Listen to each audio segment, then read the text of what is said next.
வணக்கம். இந்த 2025ஆம் வருடம் தனுசு ராசிக்கு எந்த மாதிரியான பலன்கள் நடக்கும் அப்படிங்கிறத பற்றி தான் பார்க்க போகிறோம். இந்த வீடியோவோட கடைசியில் தனுசு ராசிக்கு நான் ஒரு சில பரிகாரங்களையும் சொல்லியிருக்கேன்.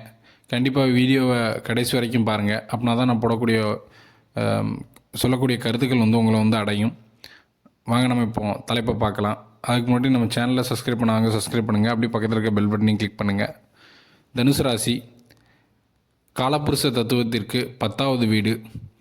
தனுசு ராசிக்கு இப்போ 3ஆம் இடத்துல ராகு கேதுக்கள் வராங்க. 3ஆம் இடத்துல ராகு பகவான் சஞ்சரிக்கிறார். அது மிகப்பெரிய ஒரு நல்ல அமைப்பு. முயற்சிகளை அதிகப்படுத்தி கொடுப்பார். அதாவது உங்கள் முயற்சிகள் பலிக்கும். நீங்கள் ஏதாவது ஒன்று முயற்சி பண்ணி நடக்கலை, நீங்கள் ஒரு வேலை செய்கிறீங்க, அதுக்கான ஏற்ற கூலி வரலை அப்படின்னா அதெல்லாம் மாறி உங்களுக்கு பிஸ்னஸில் லாபங்கள் வர ஆரம்பிக்கும். வேலை செய்கிற இடத்துல உங்கள் முயற்சிகள் பலித்து உங்களுக்கு ஒரு நல்ல பேர் கிடைக்கும் அப்படிங்கிறதாங்க உண்மை. அடுத்து பார்த்திங்கன்னா, சனி பகவான் 3ஆம் இடத்துலேருந்து 4ஆம் இடத்துக்கு போகிறார். அர்த்தாஷ்டம சனி ஆரம்பிக்குது. இதனால் எதுவும் பிரச்சனைகள் வருமானு கேட்டேன்னா அப்படி இல்லை. ஆனால் வண்டி வாகனத்தை ஓட்டையில் கண்டிப்பாக நீங்கள் கவனமாக ஓட்டணும். ஏன்னா இந்த 4ஆம் இடத்துல சனி பகவான் சஞ்சரிக்கையில் உடம்புல ஒரு சின்ன தழும்புனாலும் ஏற்படுற அளவுக்கு ஒரு சின்ன விபத்தை ஏற்படுத்துவார். அவங்களோட தசாபுத்தி மோசமாக இருந்தால் பெரிய அளவு கூட பிரச்சனைகள் ஏற்பட வாய்ப்புகள் இருக்குது. இருந்தாலும் இந்த ஒரு வருடம், அதாவது ஏப்ரலுக்கு பின்பு உங்களோட ராசிநாதனான குரு பகவான் உங்களுக்கு 7ஆம் இடத்துல டைரெக்டாக சஞ்சரித்து, அதாவது 6ஆம் இடத்துலேருந்து கடன், நோய், எதிரி தொல்லைகளை கொடுத்து கொண்டிருந்த உங்களோட ராசிநாத குரு பகவான், ஏன்னா 6ஆம் இடத்துல குரு பகவான் வரல, உடல் அளவில் சிறிய பிரச்சனைகளை நோய் நொடிகளை ஏற்படுத்துவார். அவர் இப்போ 7ஆம் இடத்திற்கு வர்றார். அதனால் உங்கள் ராசியை நேரடியான 7ஆம் பார்வையாக பார்ப்பார். அது ஒரு மிகுந்த நல்ல அமைப்பு. ஏன்னா குரு பகவானோட பார்வை இருக்கிற அந்த ஒரு வருடமும் உங்களை சுற்றி ஒரு கவச குண்டலம் கர்ணனுக்கு எப்படி இருந்ததோ அதே மாதிரி இருக்கிற மாதிரி உங்களுக்கு எந்த ஒரு பிரச்சனையுமே வராது அப்படின்னே ஸ்ட்ராங்காக சொல்லலாம்.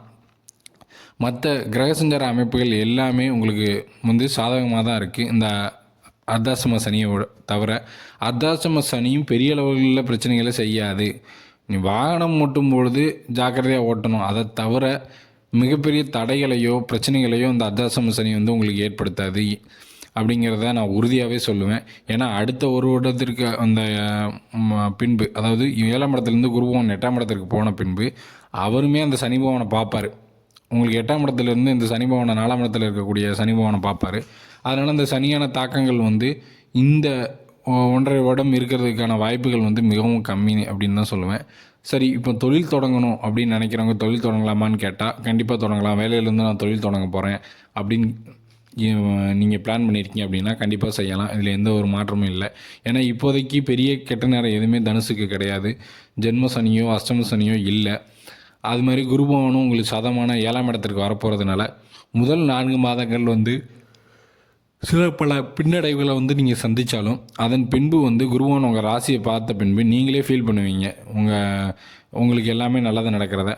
எப்படியும் ஒரு அடுத்த வருடம் அக்டோபர் மாதம்லாம் உங்களுக்கு நல்லாவே தெரிய ஆரம்பிச்சிருக்கும். ஃபுல்லாமே நம்ம ஒரு நல்ல நிலைமையில தான் இருக்கோம் அப்படிங்கிறத உணரக்கூடிய ஒரு நல்ல வருடமாகவே இந்த 2025ஆம் வருடம் இருக்கும்.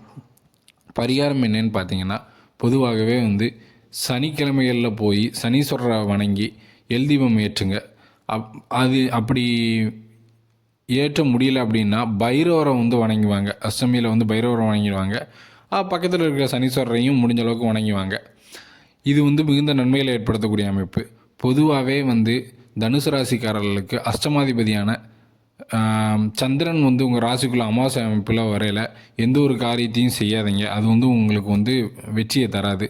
அப்படி இல்லைன்னா அவர் சந்திராஷ்டம டயத்துலேயும் நீங்கள் எந்த ஒரு காரியத்தையும் செய்யக்கூடாது.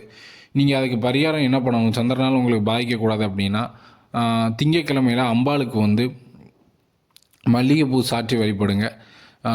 நவகிரகங்களில் உள்ள சந்திர பகவானையும் வழிபட்டுவாங்க. இந்த சந்திரனால் ஏற்பட சில பேருக்கு இந்த அமாவாசை நிலையில் இருக்கக்கூடிய சந்திரன் ராசிக்குள்ளே வரையில் சில பல பாதிப்புகளை ஏற்படுத்துறத நான் பார்த்துருக்கேன். அது மாதிரியான பாதிப்புகள் உங்களுக்கு இருக்காது. உங்கள் தொழில் தொடங்குறது இது போன்ற நாட்களில் சந்திராஷ்டமமோ அல்லது உங்கள் அட்டமாதிபதியான சந்திரன் அமாவாசை நிலையில் உங்கள் ராசிக்குள்ளே இருக்கிற டயத்தில் நீங்கள் பண்ணாதீங்க. அது உங்களுக்கு சாதகமான அமைப்பு கிடையாது.